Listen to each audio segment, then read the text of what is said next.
Bien, chers amis, excusez-nous de ce petit retard, mais il fallait régler quelques petits problèmes de logistique. Alors, il m'appartient, après avoir fait l'introduction ce matin, de vous présenter le premier volet de notre réflexion. Vous allez voir qu'il y a des thèmes que ce matin nous avons effleurés lors de la discussion, mais à la limite, je dirais que peu importe. Au moins, ça sera toujours des thèmes que nous aurons la possibilité de creuser si vous le souhaitez. J'ai appelé cette partie sur la généalogie des patrimoines critique de l'identité patrimoniale, parce que effectivement, c'est sur cette question que nous avons entrevue ce matin, puisque c'était la présentation générale du module. C'est sur cette question que nous allons reprendre.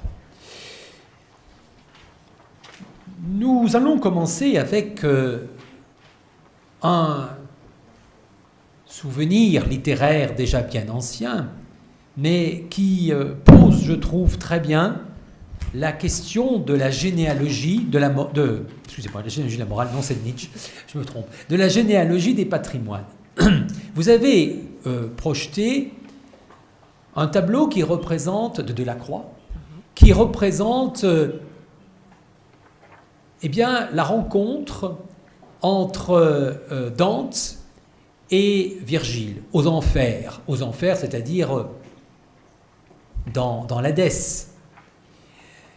C'est intéressant parce que vous avez bel et bien ici un phénomène de généalogie, c'est-à-dire de construction dans le temps.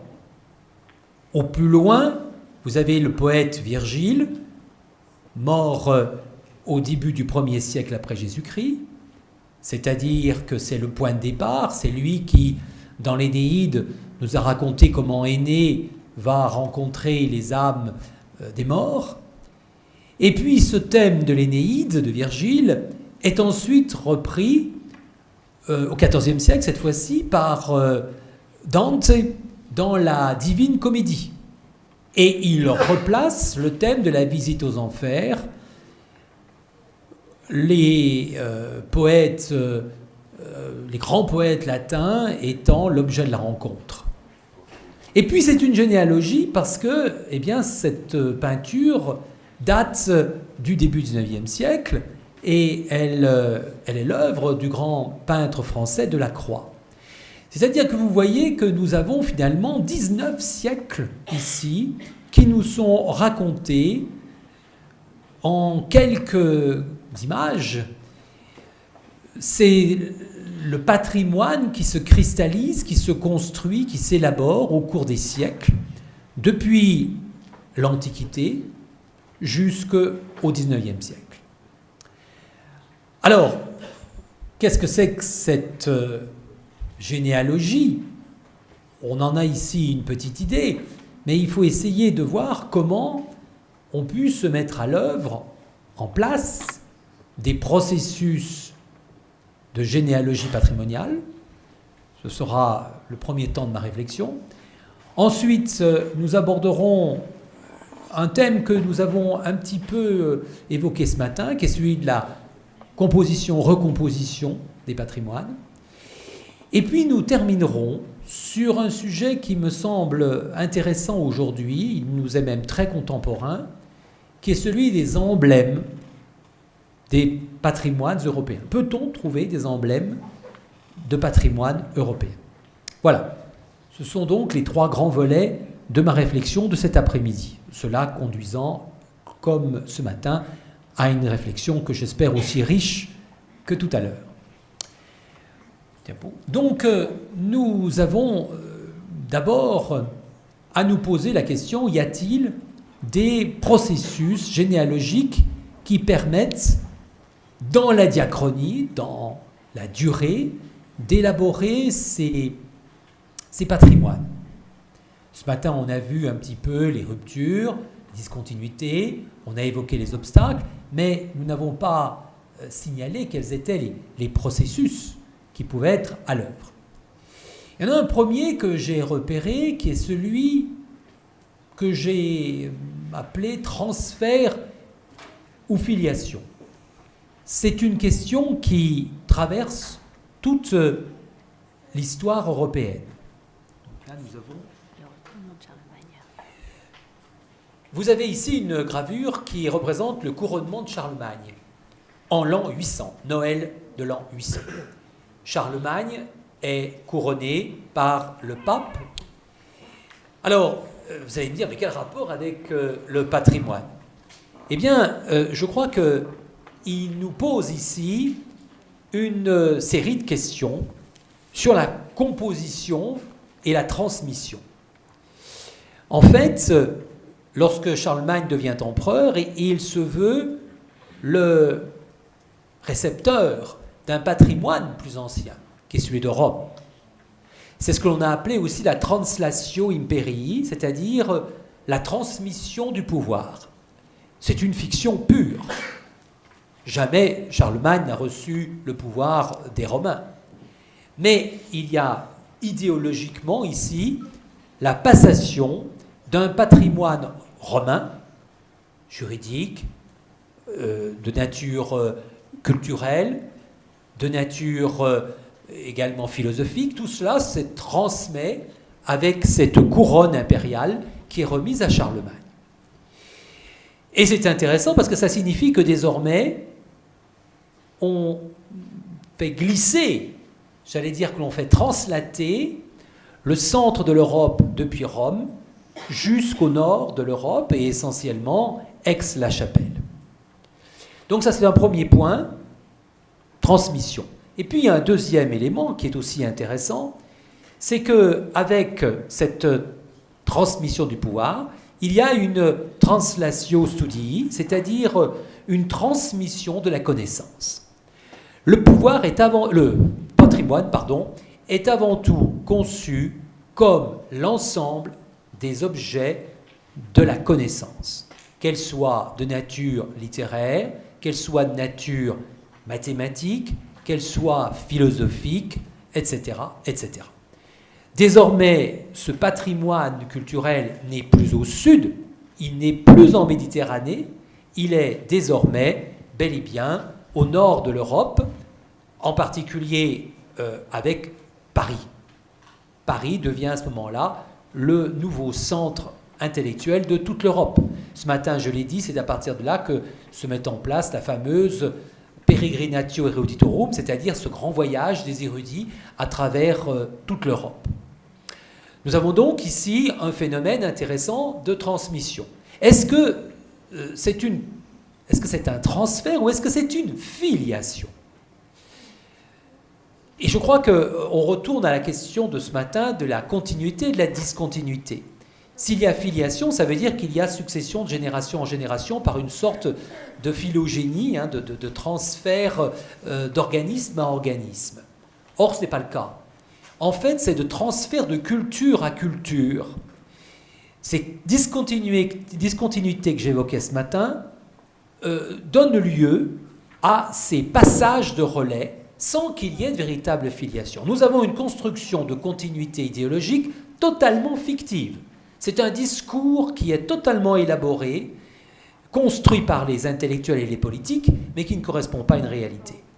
J'en veux un dernier exemple, c'est que, à partir du XVIIIe siècle, les Allemands vont se dire les héritiers de la Grèce. Ils vont se dire les héritiers de la liberté d'Athènes et au nom de là défendre une culture qu'ils estiment être directement liée à celle de la Grèce. Ils reçoivent, ils réceptionnent le patrimoine, les patrimoines grecs. D'ailleurs, ils vont les exhumer. Les grands archéologues du temps s'appellent Schliemann, s'appellent Winkelmann, ce sont des Allemands, et ils vont faire les fouilles. Ils vont essayer d'exhumer les héritages qui expliquent qu'ensuite tout soit passé au nord. Comme disait le poète français Corneille, Rome n'est plus dans Rome, elle est tout où je suis. Eh bien c'est là. Elle est désormais au nord et plus particulièrement sur Paris ou sur cette Allemagne qui se revendique du patrimoine grec. Donc, je ne crois pas à la filiation, il y a ici plutôt un transfert. Deuxième processus de nature généalogique, c'est la question, cette fois-ci, de l'héritage et de la recomposition, de la composition. Nous avons donc des héritages au sens anglais du terme, c'est-à-dire ce qui se passe de génération en génération, heritage, le patrimoine. Et cet héritage, eh bien, d'une certaine manière, est toujours en Europe visité et revisité. Alors là, nous avons un exemple avec le cas des symboles et des éléments architecturaux égyptiens. Héritage, mais pas forcément héritage uniquement européen. Tout à l'heure, je vous ai évoqué cette translation, cette espèce de filiation fictive, mais je crois qu'il ne faudrait pas en rester là, ça serait quand même très simple et surtout très réducteur. Il faut aussi voir combien l'Europe a pu nourrir, composer ce patrimoine au fur et à mesure des siècles avec des éléments que je qualifierais d'allogènes, venant d'ailleurs, venant d'outre-mer. Par exemple, les motifs architecturaux, décoratifs de l'Égypte des pharaons. Ces éléments, nous les retrouvons là. Vous avez ici le thème de la pyramide avec donc des exemples qui remontent à la période de la Renaissance. Baptistère de Florence, n'est-ce pas, à côté de la cathédrale, jusqu'à la pyramide de Paye, construite au Louvre, au Grand Louvre. C'est ici l'héritage de cette forme totalement agrégée, agglutinée au reste du patrimoine européen. Et qui, en définitive, apparaît comme tellement européen que lorsque François Mitterrand fait terminer le Grand Louvre, eh bien c'est tout naturellement que la pyramide est choisie comme symbole pour clore la grande perspective qui part de l'Arc de Triomphe, qui passe par la place de la Concorde, où il y a l'obélisque de Luxor, et qui se termine par le Louvre avec la pyramide.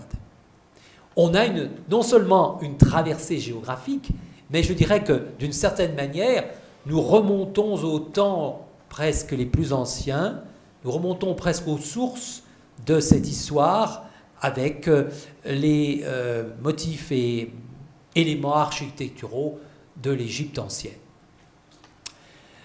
Héritage et composition, on l'a vu ce matin avec les palais de justice, le temple grec qui, jusqu'à nos jours, enfin jusqu'au XXe siècle, aujourd'hui on ne fait plus de palais de justice comme ça, mais jusqu'au début du XXe siècle, ces palais de justice, à travers toute l'Europe, réutilisaient les éléments de l'architecture grecque. C'est bel et bien ici un cas de l'héritage, mais recomposé, transformé. Donc là, c'est encore un processus généalogique tout à fait intéressant. Ça signifie donc que nous nous trouvons face à des éléments constitutifs de patrimoine au pluriel, de patrimoines européens, de nature plutôt politique, philosophique, littéraire, artistique, et qui repose sur cette pseudo-continuité, mais qui n'en est quand même pas moins une continuité. À quel moment maintenant s'est-on vraiment posé la question de l'existence d'un patrimoine qui pourrait être à dimension européenne? Diapo suivante. Alors, là, il faut faire allusion à un événement qui, je crois, est important. Ce matin, nous l'avons un tout petit peu dit, ce sont les grands troubles, les grandes fractures liées aux guerres, et en particulier celle dont nous commémorons l'anniversaire cette année, c'est-à-dire la Première Guerre mondiale de 1914-1918. C'est à ce moment-là véritablement que des intellectuels cosmopolites, c'est-à-dire qui ne s'estiment pas simplement d'un pays, mais en définitive de toute une culture, se sont rendus compte du danger auprès duquel nous étions passés. Nous avons ici une citation très célèbre de Paul Valéry.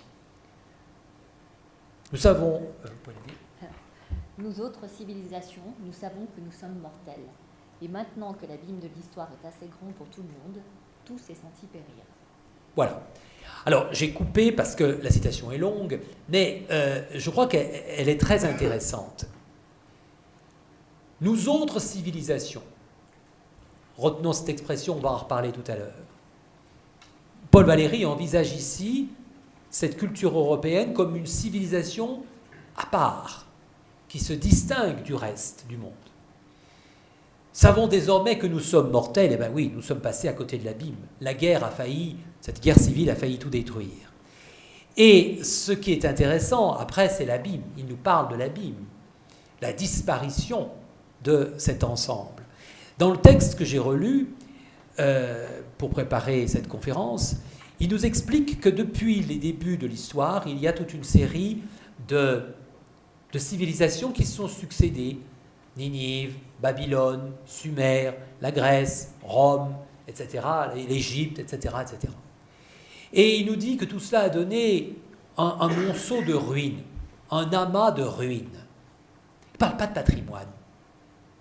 Il n'évoque pas ce terme-là, qui d'ailleurs, à l'époque, n'est que très rarement utilisé dans le sens que nous lui donnons aujourd'hui. Patrimoine, on l'utilise dans le sens de ce qui se transmet juridiquement d'une génération à une autre, mais on ne l'aborde pas dans un sens culturel. C'est intéressant cette conception, parce que finalement, toutes ces civilisations ont disparu. Et ce que Valéry, ici, touche du doigt, c'est la fragilité, je dirais même d'ailleurs, plus que la fragilité, la capacité de ces civilisations à être englouties par des événements de nature différente. Et c'est à ce moment-là qu'il y a une prise de conscience de quelque chose de commun. Il y a du commun. Je n'en dis pas plus. Il ne parle pas de patrimoine, il ne parle pas de tout cela. Il dit qu'il y a du commun. Nous, autres civilisations. Au même moment, enfin un petit peu plus tard, là il écrit en 24, un petit peu plus tard, en 1939, en septembre 1939, le très grand écrivain autrichien Stefan Zweig rédige un ouvrage qui sont ses mémoires, Le monde d'hier. Et dans ce texte, il a les mêmes préoccupations que Valéry. Nous sommes en septembre 1939, la guerre vient d'éclater, il s'aperçoit que le monde est en train d'être englouti. Il le dit d'ailleurs. Il dit que ce monde qu'il a connu a disparu, un monde disparu. C'est-à-dire que ce n'est plus véritablement quelque chose actuel, de vivant, c'est quelque chose qui n'a plus d'existence véritable, les guerres l'ont démoli. Mais il y a toujours cette espèce de sentiment de commun que l'on retrouve dans d'autres très grands écrivains de l'époque, comme Thomas Mann ou comme Romain Rolland. Les épisodes militaires ont fait apparaître la conscience d'un collectif de nature européenne. Alors on peut imaginer qu'après 1940, eh bien, les choses ont changé. Eh bien oui, elles ont changé, on parle de l'Union européenne, ce matin j'en ai rapidement parlé, mais surtout on imagine désormais de créer un prix, 1949, décerné, on va dire, aux grandes entreprises culturelles européennes. Et vers qui se tourne-t-on ? C'est intéressant. C'est la diapo. C'est celle-ci. C'est Charlemagne. Nous sommes dans cette petite Europe dont nous parlions ce matin, centrée essentiellement sur l'Allemagne, l'Italie, la France, le Benelux. Il n'y a pas l'Angleterre encore. C'est peut-être pour ça que ça marchait bien d'ailleurs. Et il y a à ce moment-là cette idée qu'il faut construire une image culturelle à l'égard du reste du monde. Et l'on décerne donc ce prix Charlemagne qui, finalement, à partir de 1949, récompense les grands projets ou les grands actes. Par exemple, Monet, Gaspari, Schumann sont couronnés par le prix Charlemagne. La généalogie est bien perceptible ici. On est en 1949 et on remonte à l'an 800 avec ce prix Charlemagne.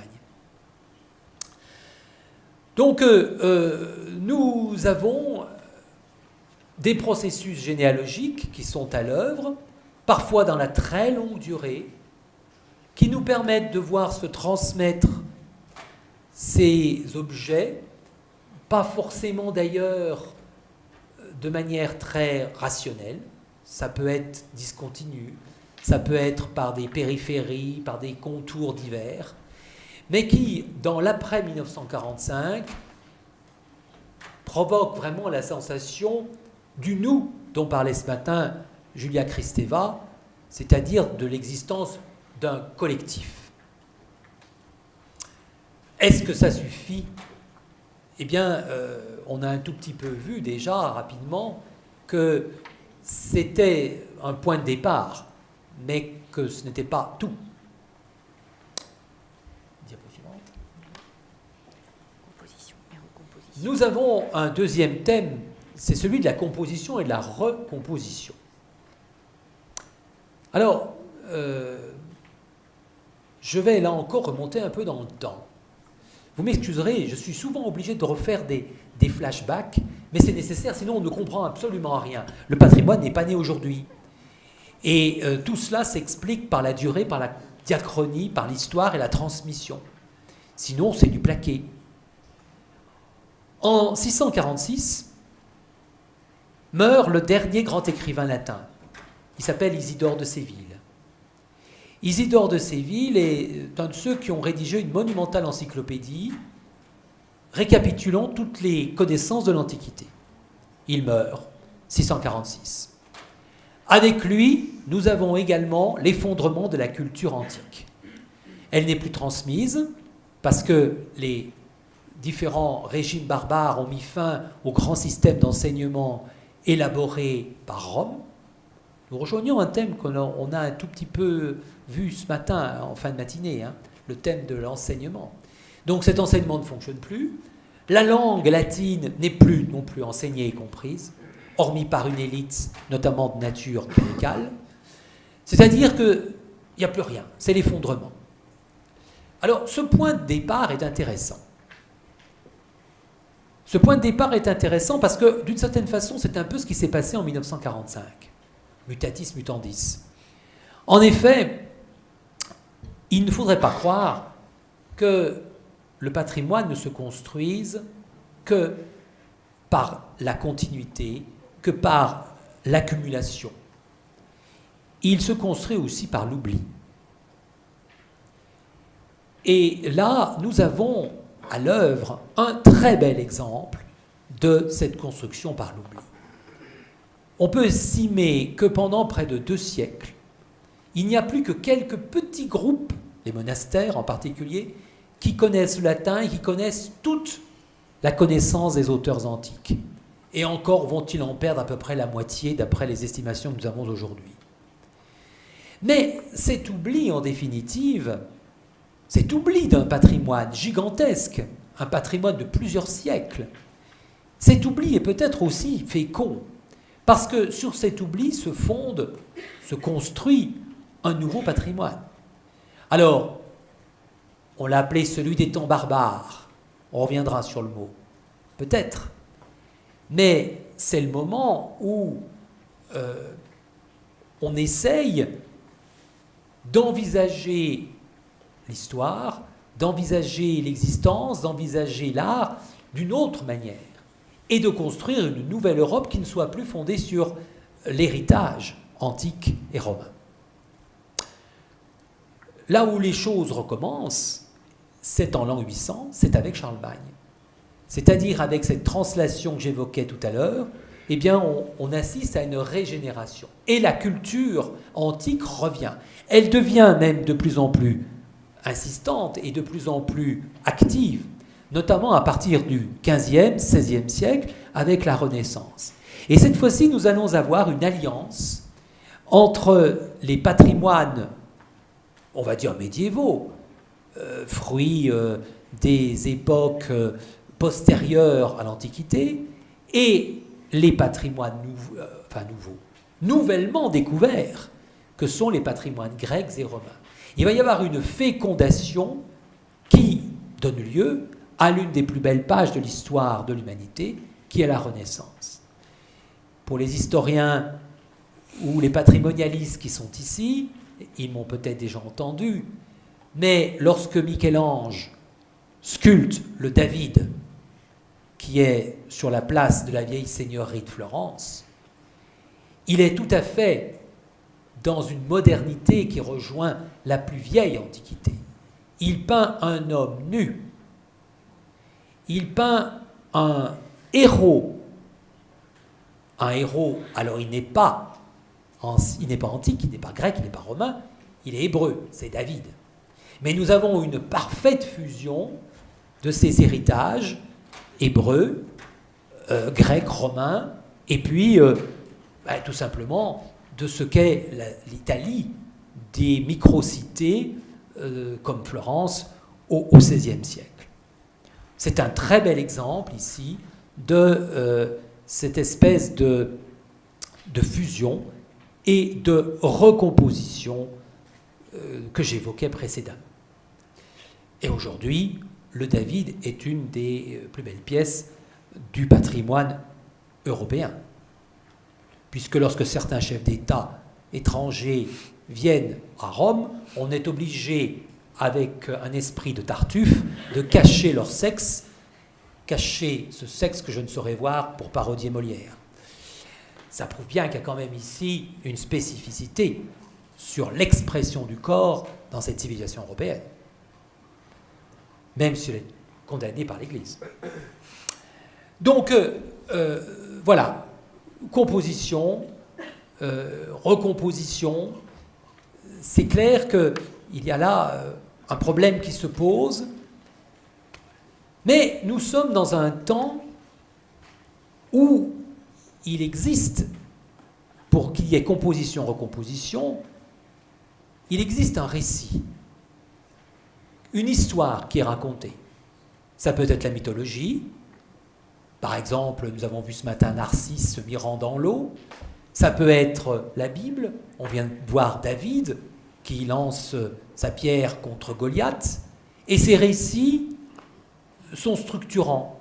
Ils portent ce patrimoine. Ils, non seulement le font naître, mais ils le font vivre.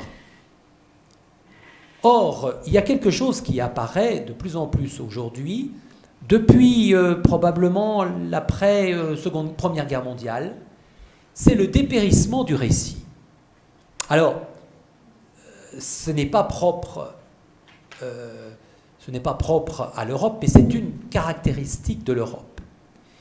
C'est-à-dire qu'insensiblement, cette histoire qui est racontée, et dont le patrimoine est la coquille, dont le patrimoine porte les traces, eh bien, ce récit s'affadit et disparaît progressivement.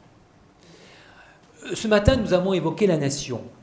La nation s'est construite et a construit son patrimoine sur un récit. Par exemple, dans le cas de la France, la Révolution française est fondatrice. Le patrimoine naît avec la Révolution française.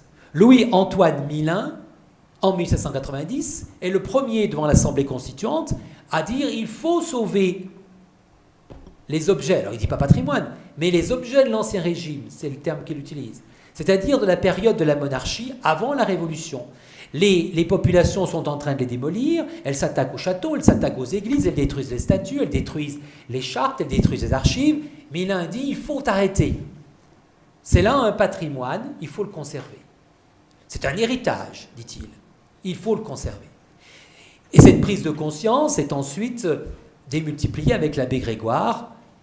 Notamment, vous avez ici une diapo, qui nous la représente, cette mémoire et ce récit qui se raconte avec la destruction des tombes royales à Saint-Denis. D'une certaine façon, c'est la fin du récit. C'est la fin du récit des rois de France. Commence un nouveau récit, celui de la Révolution française. Et ce récit, insensiblement, prend de l'ampleur et devient le récit de la République, tel que Ernest Lavis le raconte dans sa monumentale histoire, élaborée entre le début du XXe siècle et 1923. On a la même chose en Angleterre, avec Mark Cowley, qui nous raconte l'histoire de l'Angleterre sur laquelle, au XVIIe siècle, se fonde l'Angleterre du XIXe siècle. Et on a la même chose en Allemagne, avec Léopold Ranke, qui, lui aussi, nous raconte cette fois-ci la réforme et les guerres de religion, et la guerre des paysans. C'est-à-dire que ces grands récits sont fondateurs de nouveaux régimes et sont fondateurs d'États-nations. Or, avec la Première Guerre mondiale, cela, comme je le disais précédemment, s'affadit, s'estompe. Walter Benjamin, le grand intellectuel marxisant, marxiste ou marxisant de l'entre-deux-guerres, nous explique que s'il y a une fin du récit, c'est parce qu'il y a une disparition de l'expérience. Et que le XXe siècle est marqué par la fin de l'expérience. Qu'est-ce qu'il veut dire par là? Eh bien, il veut dire qu'à l'action s'associe un sens. Lorsque j'agis, je fais un choix. Or, dit Benjamin, avec la modernité technologique, il n'y a plus de choix. Il n'y a qu'un geste. Lorsque le soldat appuie sur un bouton pour lancer un obus, il n'y a plus de choix. Il a appuyé, point, terminé, et ça ne dépend plus de lui. Il n'y a plus d'expérience. Et à partir de là, la modernité, notamment la modernité technologique, eh bien, finit par se substituer au récit qui raconte les choix des fondateurs, qui raconte les choix des pères qui ont construit tel ou tel régime, telle ou telle église, telle ou telle philosophie. Donc, nous ne pouvons plus guère avoir ce patrimoine qui serait le fruit de ces récits fondateurs. Et c'est peut-être un peu ce qui est en train de manquer en Europe. Tout à l'heure, nous le disions, les nations ont leur récit fondateur. Mais quel est le récit de l'Europe? C'est pas la CECA. C'est pas les grands textes législatifs. On ne tombe pas amoureux d'une courbe de croissance et encore moins d'un code de loi. Ce n'est pas la Commission européenne qui raconte un récit. Ils ne font que donner des législations. Qui raconte le récit aujourd'hui de cette Europe? Ce n'est pas le prix Charlemagne. Le prix Charlemagne s'inscrit dans une généalogie, mais il ne raconte rien. Voilà, ça c'est une question essentielle. Composition, recomposition, oui, mais à partir de quel récit? Lorsque les Carolingiens ont repris l'héritage antique, ils avaient un récit à raconter. C'est ce que je vous racontais tout à l'heure, justement. C'est-à-dire qu'ils étaient les héritiers de Rome, même si c'était faux, peu importe. Lorsque, à la Renaissance, on a repris l'héritage antique, on avait un récit. On racontait l'histoire mythologique racontée par Homère ou par Virgile, que sais-je. Après 1914, il n'y a plus de récit. Au contraire, on le déconstruit. C'est l'époque de Dada, c'est l'époque des surréalistes, c'est-à-dire le moment où l'on éclate les structures en place et où l'on ne peut plus, où on ne veut plus raconter l'histoire.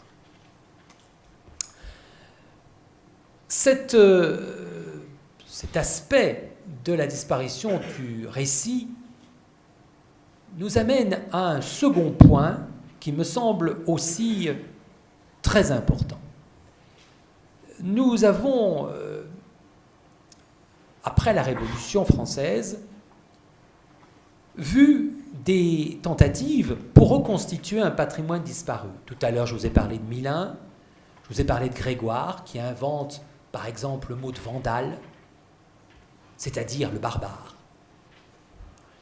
En 1802, le grand écrivain français Chateaubriand va écrire un livre qui a un succès européen prodigieux, qui s'appelle Le génie du christianisme. Dans ce texte, qui est un énorme livre, très bien écrit, mais très difficile à lire, parce que c'est un peu une accumulation, dans ce livre, il nous montre ce qu'il appelle les racines chrétiennes de l'Europe.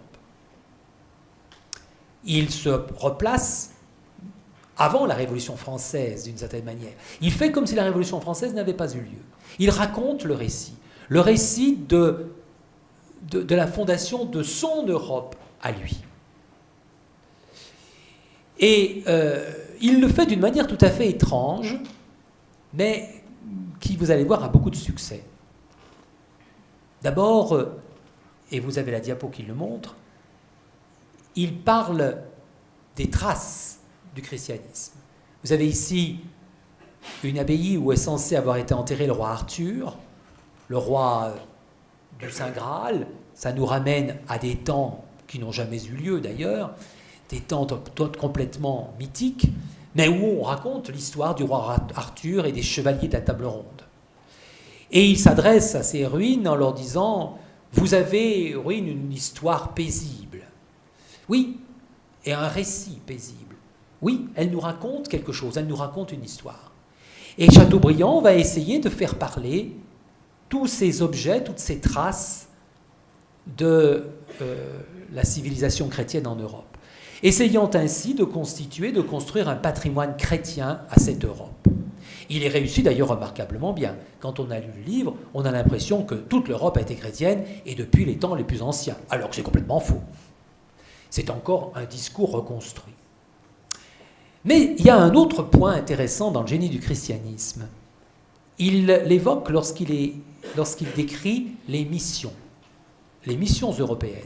Comment les chrétiens européens sont allés convertir le monde. Ah, tiens, voilà l'autre.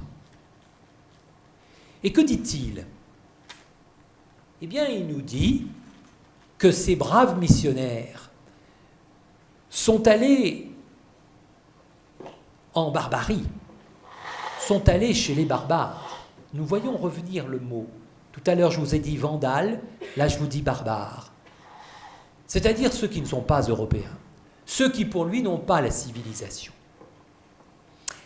C'est là que commence un récit fondateur de cette Europe du XIXe siècle, qui est le récit de la mission civilisatrice, et qui est promis un très bel avenir jusqu'à la Seconde Guerre mondiale. C'est-à-dire, cette Europe est chargée de porter la civilisation. Elle est chargée d'éclairer le monde. Et elle est chargée d'imposer sa culture et son patrimoine. On raconte toujours comment les petits Africains apprennent, à la fin du 19e, début du 20e siècle, cette fameuse phrase du manuel d'histoire, « Nos ancêtres, les Gaulois, étaient grands et blonds. » Bah oui, mais ça ne correspond que très, très, très lointainement à la réalité du pays. Donc, ce récit fondateur, finalement, est l'objet, vous le voyez, encore une fois, d'une recomposition qui repose en bonne partie sur une mythologie, la mythologie d'une Europe chrétienne, et qui irait éclairer le monde et civiliser le monde et apporterait avec elle la civilisation. Alors, il faut quand même qu'à un moment donné, nous posions le rapport qu'il y a entre civilisation et patrimoine. Alors, j'ai ici un texte, diapo suivante. C'est bon, c'est Spengler. Voilà. Un texte d'un écrivain allemand que j'ai évoqué un tout petit peu ce matin, mais qui a beaucoup travaillé sur le thème, même si on n'est pas d'accord avec tout, je dirais même, on n'est surtout pas d'accord avec tout, il a quand même une analyse intéressante, qui est reprise d'ailleurs par de très nombreux spécialistes. Vous pouvez lire la citation, s'il vous plaît. La civilisation pure, en tant que fait historique, consiste dans une exploitation graduelle des formes devenues anorganiques et mortes. Merci. Pour Spengler, les différentes civilisations ont en fait deux phases. Une première phase qui est la phase dynamique, qui est la phase de constitution. Je dirais presque d'une certaine manière la phase du récit, la phase de la fondation et du renforcement. C'est ce qu'il appelle die Kultur. Et puis, à un moment donné, survient une crise, survient un événement, et on entre dans une seconde phase, qui est ce qu'il appelle die Zivilisation, la civilisation. Et cette fois-ci, elle vous est décrite comme l'âge de la pétrification, l'âge de la fossilisation. Eh bien, je me demande si, finalement, cela ne correspond pas, d'une manière assez proche, à la situation dans laquelle pourrait se concevoir l'Europe aujourd'hui. Nous ne sommes plus dans des cultures, dans cette phase dynamique où se construisait, comme je l'ai vu tout à l'heure avec Chateaubriand, un grand récit fondateur. C'est fini. Il n'y a désormais plus que des traces. Il n'y a désormais plus que des morceaux, des monceaux, aurait dit Paul Valéry, de ruines qui s'accumulent et dont nous faisons du patrimoine. Alors, nous composons, nous recomposons, nous l'avons dit ce matin, pas forcément avec du vieux, mais nous en faisons quelque chose d'autre. Et nous voyons ainsi se constituer un patrimoine qu'on pourrait envisager comme européen si nous admettons qu'il est le fruit de ce que l'Europe a transmis depuis l'Antiquité jusqu'à nos jours. Et je trouve que cette idée est intéressante parce que nous touchons du doigt le danger. C'est bien gentil de se demander si un patrimoine européen. Encore faut-il que ce patrimoine européen nous apporte quelque chose. Encore faut-il qu'il nous transmette quelque chose. Qu'il nous transmette des valeurs. Valeur en latin, ça vient d'un verbe qui veut dire « je suis fort, je me porte bien ». C'est le même mot qu'en grec « héros ». C'est la puissance du jet, héros. Eh bien, on est dans ce temps des valeurs. Les nationalistes ne s'y sont pas trompés au XIXe siècle. Ils ont fondé la nation sur ce qui leur semblait le plus dynamique, le patrimoine, leur culture. Aujourd'hui, je viens de vous le dire, à mon avis, ces patrimoines sont nettement moins porteurs de cette dynamique. Mais ils peuvent encore avoir en eux quelques éléments de valeur que nous puissions transmettre. Ce matin, nous avons parlé de l'individualisme avec ce qu'il génère, notamment autour de l'idée de droit de l'homme. Ce n'est pas les droits de tel ou tel pays, ce n'est pas les droits de tel ou tel groupe, c'est les droits de l'homme en tant qu'individu valant pour le reste de l'humanité. C'est-à-dire que nous sommes bel et bien ici dans la continuité de ce que je disais ce matin à propos de l'âge des Lumières. Donc, affaiblissement du récit, civilisation avec cristallisation, pétrification, ça peut sembler ne pas être très positif tout ça. Nous sommes en fait devant une diversification, une multiplication des formes patrimoniales. Et moi j'y vois des aspects très positifs là-dedans. Je ne suis pas du tout négatif et je ne vois pas les choses d'une façon pessimiste. Nous avons des formes dont on ne parlait pas antérieurement. Par exemple, les paysages environnementaux. Par exemple, les patrimoines du quotidien. Personne n'aurait jamais eu l'idée, il y a encore 30-40 ans, d'un patrimoine du quotidien. Par exemple, les patrimoines de l'immatériel. Et il y a là quelque chose d'intéressant, parce que ces patrimoines immatériels, ça a été un petit peu aussi vaguement dit ce matin. Cette idée de patrimoine immatériel nous vient en bonne partie d'autres civilisations, en particulier des mondes africains.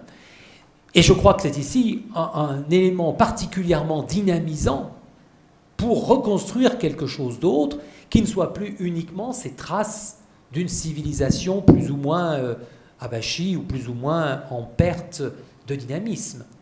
Il y a non plus simplement un patrimoine, un grand patrimoine hérité de je ne sais quelle période, mais il y a aussi des patrimoines qui nous entourent et qui ont, par les traditions, par les objets, par les savoir-faire, le même intérêt que d'autres. Les patrimoines immatériels nous permettent ainsi d'entrer en contact avec les mondes disparus de l'agriculture. Ces civilisations rurales qui ont sombré avec les 30 Glorieuses et dont nous ne connaissons plus aujourd'hui que les réminiscences avec ces mémoires, ces quêtes de mémoire et d'objets que l'on a évoquées, que l'on a faites depuis peut-être 20 ou 30 ans. C'est ainsi que se recomposent des patrimoines avec des influences étrangères, ce que j'appelle le patrimoine métis. Je vais vous en donner un autre exemple. Nous avons ici, sous les yeux, un exemple de ce métissage avec les symboles égyptiens. Vous savez peut-être qu'en 1798, les Français sont partis à la conquête de l'Égypte. Ça n'a pas trop mal marché d'ailleurs. Et ils ont inventé à ce moment-là l'égyptologie. Ils ont commencé les premiers inventaires. D'une certaine manière, le patrimoine égyptien est inventé par l'expédition française de Bonaparte en 1798.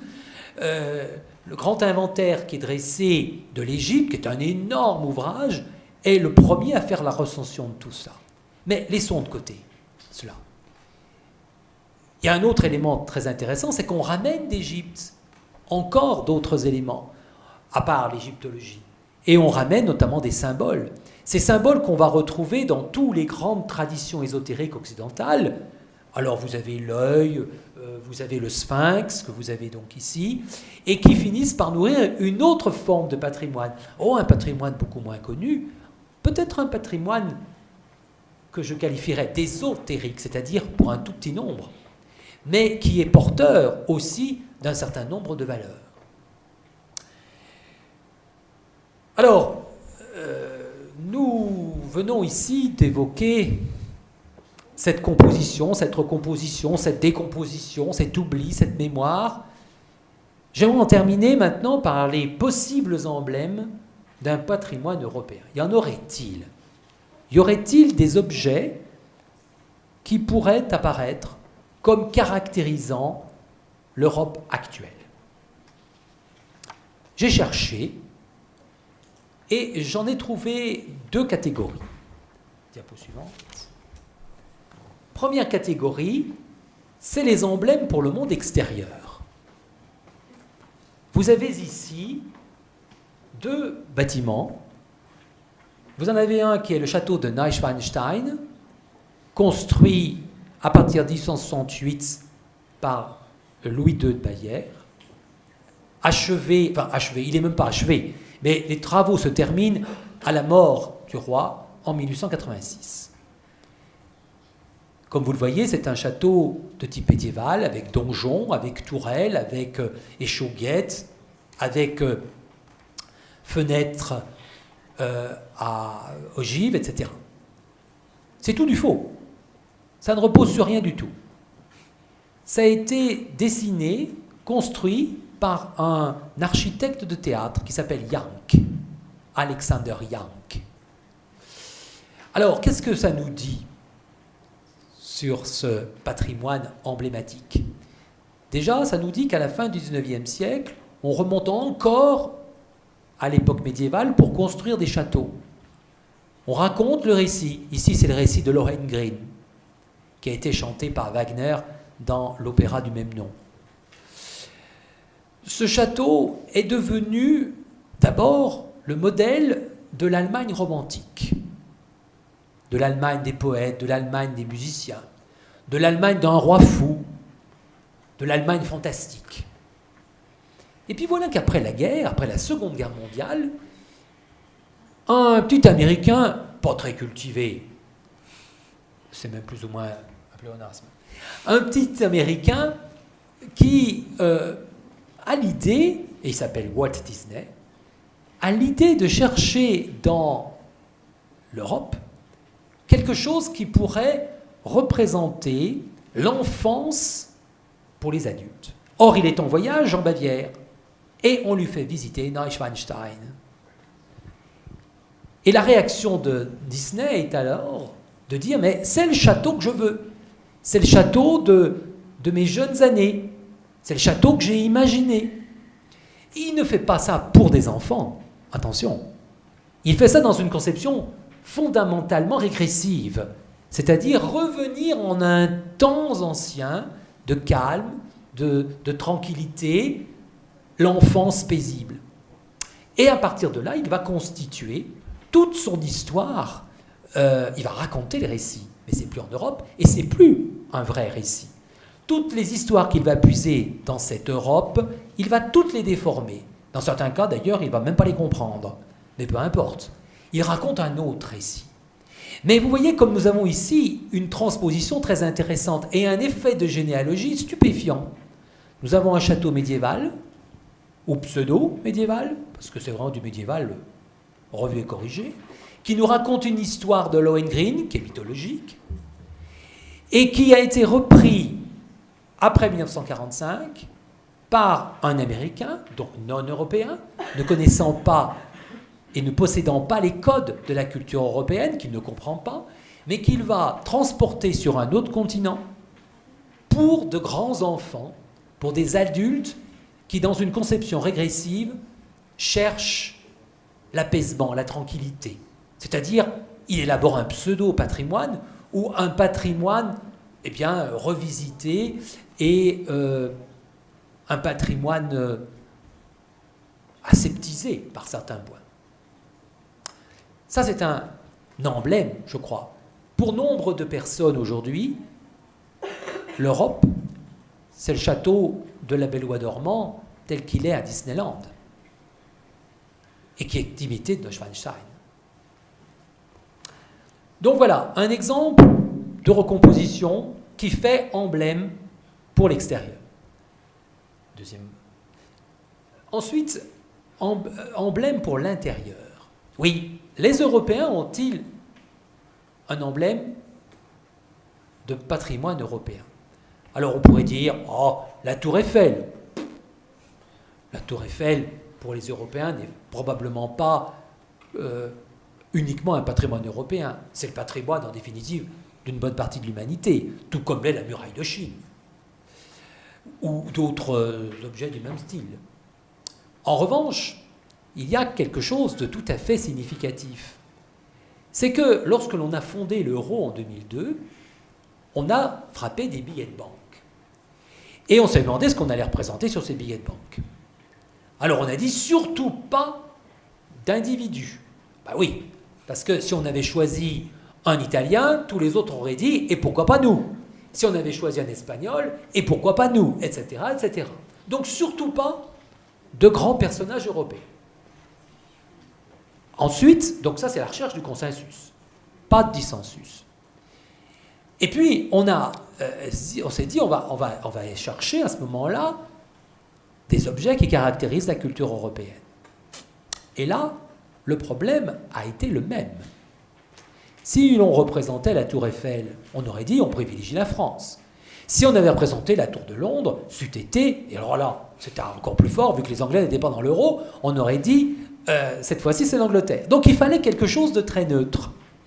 Et on a assisté à quelque chose de tout à fait stupéfiant. On a assisté à la dématérialisation du patrimoine européen. Je dirais même à son démembrement. Regardez ces billets, ils sont très intéressants. Anne-Sophie ne m'a pas mis les billets de 500 €. Et non. Elle doit être un peu radine. Elle devait penser que c'était pris sur son salaire. Donc, qu'est-ce que nous avons? Nous avons une voûte romane. Ce n'est pas une église romane. On a des morceaux d'architecture métallique. Ce n'est pas le viaduc de Garabit. Ce n'est pas le pont quelconque. Ce n'est pas la Tour Eiffel. Non, c'est un morceau d'architecture métallique. On a des bâtiments de la modernité la plus extrême. Ce n'est pas le Bauhaus. Ce n'est pas le Corbusier. C'est des immeubles qu'on peut plus ou moins dater. C'est-à-dire qu'en définitive, lorsqu'on demande aux Européens de dire pour eux ce que peut être un patrimoine commun en matière européenne aujourd'hui, eh bien, ils ne le disent pas, ou ils ne le peuvent pas, ou ils ne le veulent pas. De peur, justement, comme on le disait ce matin, de rentrer dans le dissensus et de provoquer des réactions épidermiques de nature plus ou moins nationaliste. Avec tout ce que je viens de dire, vous allez peut-être me faire remarquer, vous l'avez d'ailleurs déjà fait ce matin, que j'ai évoqué ici des grands patrimoines et essentiellement de grands groupes nationaux ou de grands groupes sociaux. Et je crois qu'il existe aussi ce que j'appellerais des angles morts, c'est-à-dire des patrimoines dont on ne parle pas et qui pourtant sont fondamentalement européens. J'en ai repéré de deux catégories. Et il nous pose la question justement des emblèmes. Parce que peuvent-ils être présentés comme des emblèmes ? Au XIIe siècle, l'Espagne est occupée. Elle est occupée par les Arabes, et ceux-ci construisent des palais, des mosquées, dont il nous reste de très grands reliquats. La mosquée de Cordoue est devenue une cathédrale depuis la Reconquista. Et puis, il y a l'Alhambra. L'Alhambra qui, à Grenade, construite au XIIe siècle, est un ensemble de palais, de jardins, qui quand même est caractéristique d'un style, d'une époque, mais qui est devenu aussi, très curieusement, caractéristique d'une conception exotique. C'est-à-dire que si on dit à un Européen les palais du Généralif ou de l'Alhambra, tout de suite on voit des petits jets d'eau, des arcs outrepassés et des petites demoiselles en train de courir le ventre nu. C'est-à-dire que ça fait naître le fantasme. Ça le fait naître tellement que l'Alhambra, si vous y réfléchissez bien, est le nom le plus généralement et le plus communément donné à des cinémas. Ça n'a plus aucun rapport avec les palais de Grenade, mais peu importe. Ce qui est intéressant, c'est de voir comment on a transposé. On le connaît bien, ce patrimoine, mais il ne saurait être européen, et pourtant il en fait partie. Mais il est récupéré d'une autre manière. Et aux yeux des Européens, il devient le symbole d'une espèce d'imaginaire. Et puis, j'aurais pu prendre d'ailleurs d'autres exemples. Et puis, j'en parlais un tout petit peu ce matin, nous avons ces objets intellectuels, mais également matériels, que les communautés juives ont laissés à travers toute l'Europe. Parmi les plus grands intellectuels européens, nous avons de grands intellectuels juifs. Baruch Spinoza, que j'évoquais, Menasser Ben Israël, que j'évoquais, tous les deux des Provinces-Unies, et qui ont vraiment été fondateurs dans leur manière d'étudier, de concevoir les textes et d'établir la critique des textes. Et puis, il y a toutes les synagogues, et certaines ne sont pas des moindres, comme celle de Prague, qui est une des plus vieilles d'Europe et qui a même été respectée par les nazis, c'est vous dire, si elle représente quelque chose. Bref, il y a ici quelque chose qui se pose, il y a un problème qui se pose. Et finalement, en 1937, Albert Camus, dans une conférence qu'il donnait et qui portait sur culture indigène, culture méditerranéenne, c'était le titre du texte, faisait remarquer que les nationalismes du soleil, pour reprendre son expression, c'est-à-dire les fascismes, comme celui de Mussolini, avaient récupéré les patrimoines anciens de la Rome antique. Mais, dit-il, ce n'est pas un patrimoine qui est propre à l'Italie et à ses régimes fascistes. Il nous dit, comme le soleil est un patrimoine commun, ces patrimoines sont à tous. Que ce soit les patrimoines de Djelila, que ce soit les patrimoines de Tipaza qui nous décrit dans Nos, peu importe. Il y a là un patrimoine commun qui existe par-delà la Méditerranée, entre deux cultures, entre deux mondes. Et nous touchons bien ici cette question que j'avais tout à l'heure évoquée un tout petit peu, qui est celle du métissage. Toute cette Europe du Sud a été, au cours des siècles, métissée d'influences de nature diverses qui font de ces éléments des composantes d'un patrimoine qui n'est pas simplement européen. Il me reste maintenant à conclure, et je vais conclure sur une remarque que fait Julia Kristeva dans un de ses derniers livres qui s'appelle « Pulsion du temps », dans lequel il dit qu'il faudra désormais que les Européens soient multilingues.